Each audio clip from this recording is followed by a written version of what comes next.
sha wahala kanki ne na ci duka na kashe kudade na domin ke na yoko da mu labarin wacce 'yar makaranta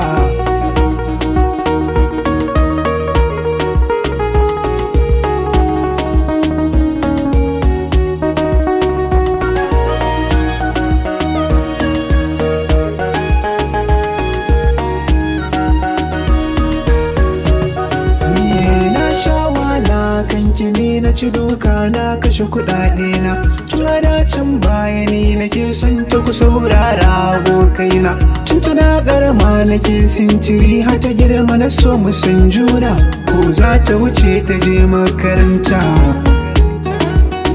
zan bi ta a baya don in rakata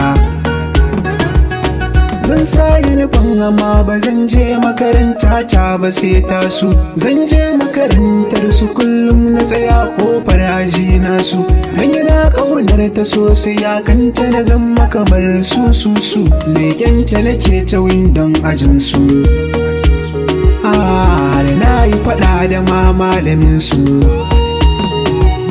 wanda zai nuna mace ɗan yatsa ni sai na ga bayan shi santa ya zan min jinin jikina bata gane ba din haushi dukkan sauran abokanta na musu duka suka ban haushi amma na kasa in je na furtawa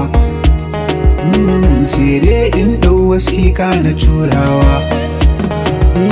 zan ɗauke kuɗi na aika mata in ta zo sai na ɓuya na kasa na je na furta sona ni sai daga baya gaba in ta ƙara girma gani na yi ce karama a soyayya wace ran na yi mata kyautar a baya a ciki lambar waya ta na sanya kiran amarya ta ce ina gode ma kaji abokina kai bin kyauta da dama ma ka kasa ka zo mu gana yanzu ne zan so na ganka ko da so ɗai ne musan juna gobe za a yi biki na baikona kai da jin haka sai na ce wayo kaina